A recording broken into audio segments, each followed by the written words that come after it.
Well, the thought of Donald Trump walking into the House chamber again may make you want to crawl into the fetal position, which I totally understand. That speech is actually where I want to start.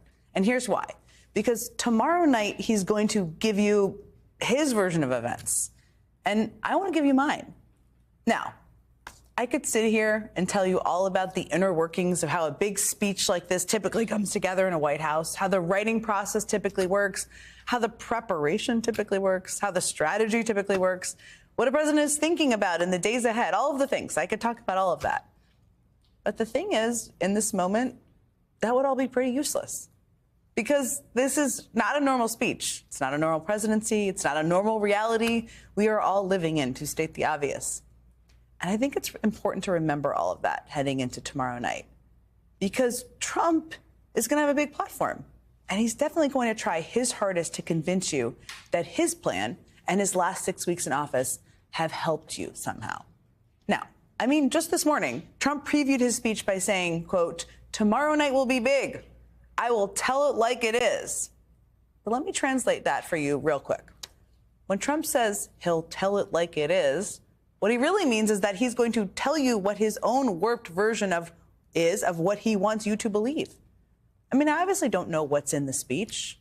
I can't entirely predict all the things he's going to talk about at all.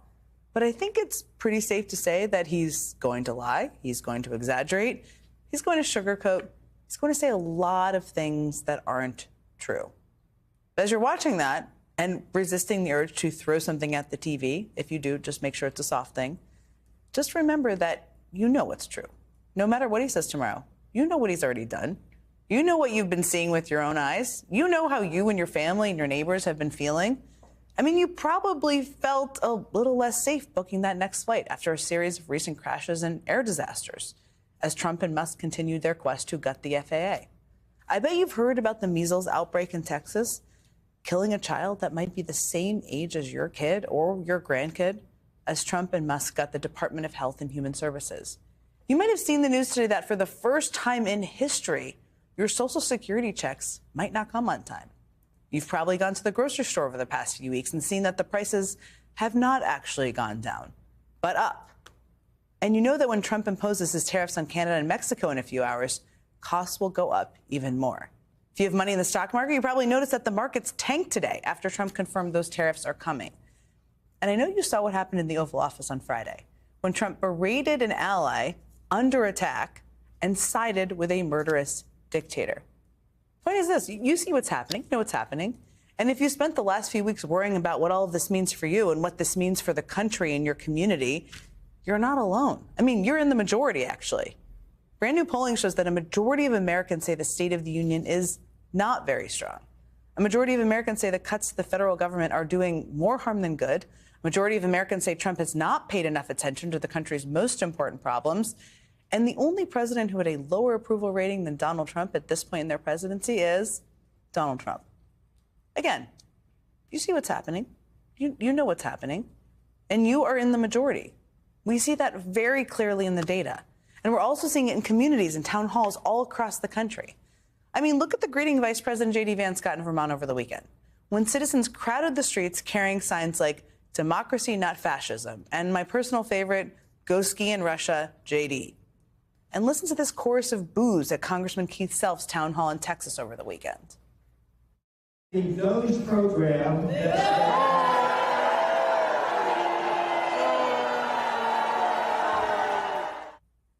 I mean, that's pretty loud from the people of Texas. And watch this moment from a town hall in Kansas where constituents pressed Senator Roger Marshall so forcefully that he literally just got up and walked out. We don't have time for everyone to stand up. I do got 2 more commitments today. Appreciate everybody making the drive out, and God bless America. Thank you. Oh, wait. You're not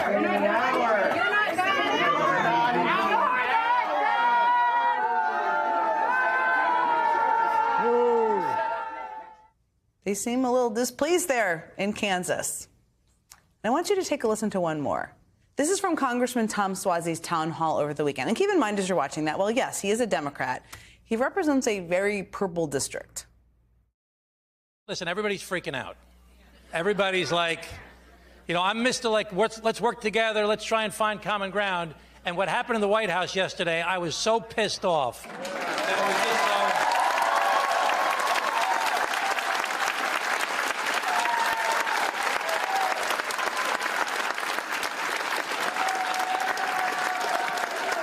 I knew you had to get that out of your system.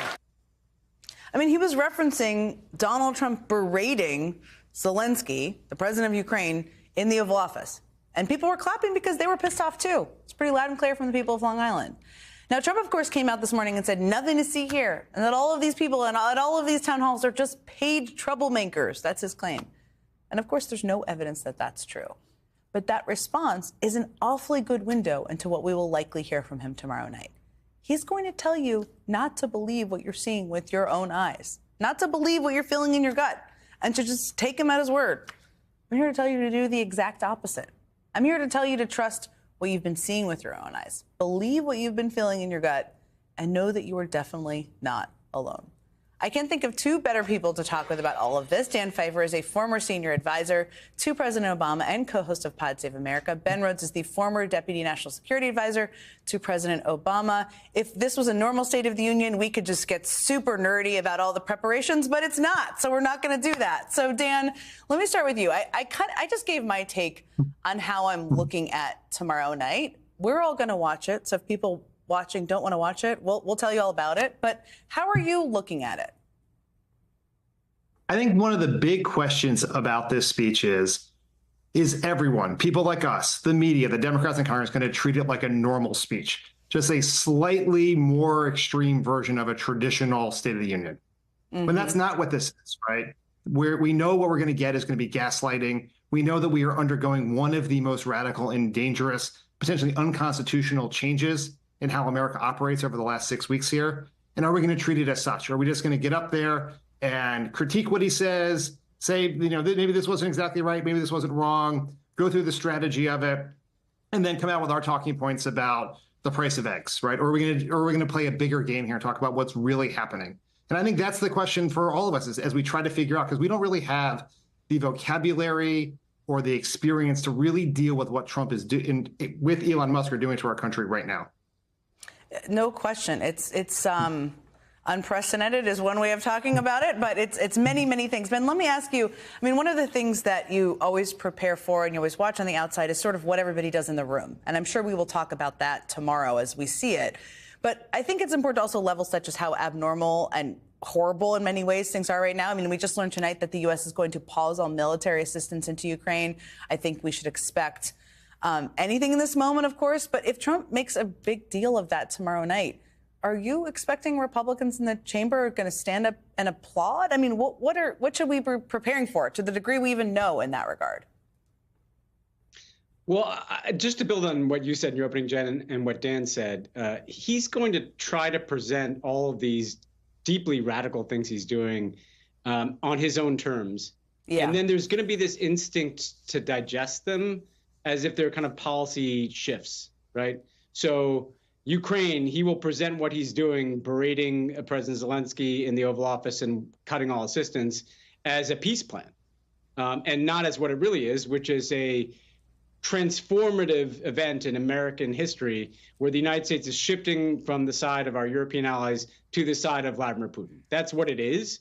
He will try to present it as something else, as a peace plan. In the same way that he'll try to present, DOGE as just an effort to get rid of waste and fraud and cut some spending from the budget, and not what it actually is, which is an effort led by a tech oligarch to dismantle the U.S. federal government, right? And so across the board, there are going to be these things where he's trying to kind of take advantage of the normalcy of the venue.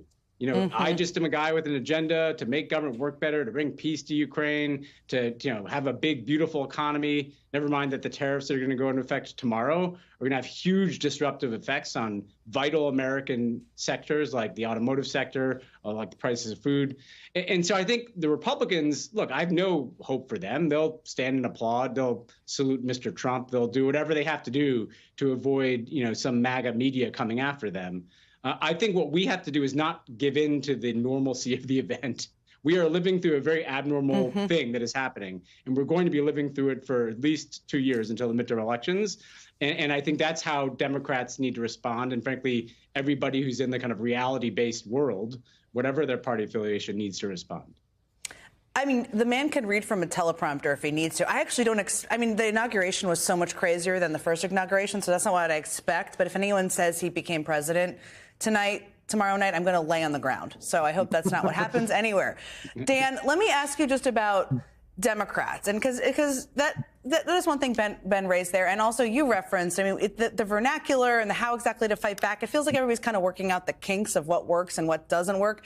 Some Democrats are not showing up. Some are doing alternative events. Some are bringing federal workers who have been fired. What do you think they should do?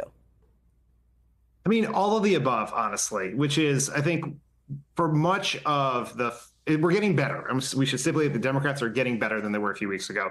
But as a party, we've been so flummoxed by how to deal with Trump, because I think the results of the election, the degree of the shift in Trump's direction really sort of broke people's brains. And so we're like, a lot of people are waiting for whatever the silver bullet, the right message, when the one poll that's going to tell us what to do, when the reality is just like, get out there and make noise, right?